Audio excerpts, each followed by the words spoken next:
Hello everybody, this is Natalia Peterson, and today is our pierogi and borscht cooking day. My assistant, or actually the chef, is Tanya van den Mierendonk, who is my daughter, and we hope you enjoy this. Hi everybody, right now we are going to prepare borscht. And as you can see, we have ingredients that you are going to need to have prepared. Our olive oil, underneath the olive oil is fresh dill, and fresh dill actually makes this, so make sure that you do buy it fresh from the produce section. Couple of quarts of broth. We prefer beef broth. There's one bunch of shredded onions. Those are beets. Those are beets. So you want 3 big beets or 4 little beets, but you want a bunch of them. Right. And they're peeled and shredded. Peeled and shredded. We have garlic, tomato paste, baby bella mushrooms. Those will be cut up eventually. Golden potatoes, onions, carrots, salt, and pepper. Alright, so we've got our big stock pot going. We've got about 2 tablespoons of olive oil heated up in there, and we're going to put the onions in first. And we're going to cook those for a few minutes until they start to soften. I find that if you cook the onions and the carrots and the potatoes a little bit before you put in all the rest of the vegetables and ingredients and simmer, it yields a little bit better results as far as everything cooking evenly. So yeah, so we've got our onions cooking on medium heat for, a few minutes till they start to soften. Yeah. All right, so we have 1 onion in here, yellow or sweet onion, no red onions here. And then we're gonna put about 2 to 3 big carrots, chopped up or shredded, if you can, in there. And we're gonna put some potatoes in there. You're gonna want to use golden potatoes or red potatoes. They hold together better in soups. So about 3 golden potatoes, red potatoes, you might want to use like 5 little babies. And then we're gonna cook those in with the onions. We're going to saute those for, again, about 3 to 5 minutes. Let them soften up just a little bit.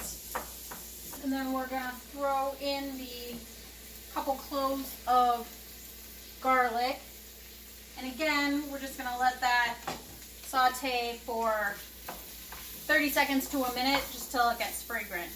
And if you see that maybe your stuff is sticking a little bit, don't be afraid to add a splash more oil. That just makes things tastier. You can also use butter if you would like. I find that the oil still works and is a little less fat, but if you're a butter fan, go for it. All right, so we've got 6 to 8 ounces. One of a package of mushrooms is 8 ounces, so 6 to 8 ounces of mushrooms. When you put in your mushrooms, remember they will shrink down, so it looks like a lot, but it's not going to be that much. Mushrooms in there, and then we've got our shredded, beautiful magenta bunch of beets. And if you really love beets and love beet flavor, you can add more beets. There's no such thing as too many beets. Absolutely. No such thing.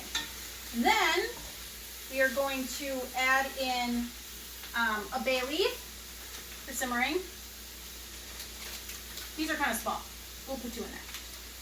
And then at least 1 tablespoon, if not 2, I would say, of fresh chopped up dill. So when you get a clamshell of dill from the store, I'd say about half of it goes into the borscht when you're cooking, and then the other half of it you're going to want to keep for putting on top when you're serving. But again, it is very important that you use fresh dill. That really makes the recipe. So we're going to get all those stirring around in there. And And then we are going to add salt and pepper to your preference. I usually do about a teaspoon of salt at first, and about a half teaspoon of pepper. Again, if you would like more or less, that's up to you. You can also, of course, always season it right before you serve. So we got all those guys in there, stirred around, everything's looking pink, and we've got our broth. You can make your own broth, but it just takes a lot of time. I'm not that good at cooking.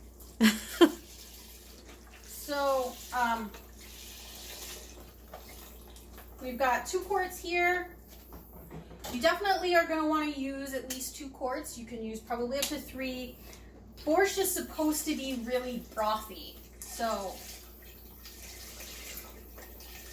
we use a fair amount.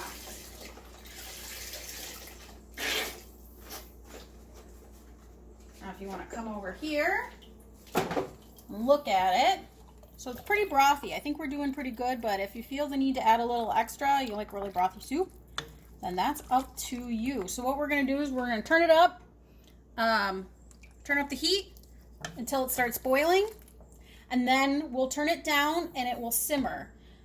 So when you're cooking borscht, one of the things that you need to know is that you don't want to overcook it. If you overcook it, it gets kind of mushy, and it doesn't have a great texture, and it has kind of like a overdone feel. So, or flavor. So you're going to want to simmer it for 15 to 20 minutes, depending on how soft you want your vegetables, and no more. Then you're done. Then you take it off the heat, and you're done simmering.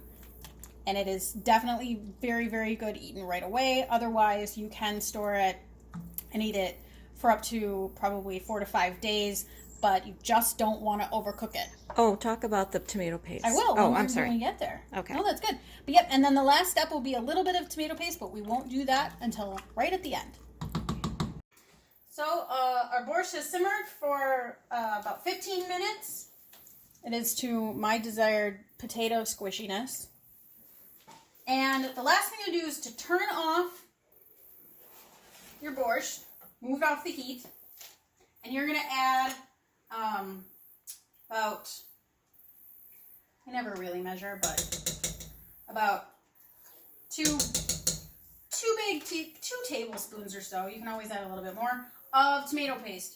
You want to make sure to add that after you're done cooking, right at the end, and you want to stir that in right before, if you're serving right away, right before you serve. But definitely you don't need to put it in until you're done cooking. And then you want to make sure to take out your bay leaf. Don't want to eat that. And for serving, all you do is you put a lot of good extra fresh dill on top. Chop up your dill, put it on top as much as you want. And some people like to put a little dollop of sour cream in there too, because it can't be Eastern European food without a whole bunch of sour cream. So hopefully you've had a good time with this tutorial. Our borscht is a nice brick red color. We used beef broth, so it's a more brick red, and it's ready for eating. And I want to thank my daughter Tanya and Mirandonk for being our chef, and can't wait to taste it.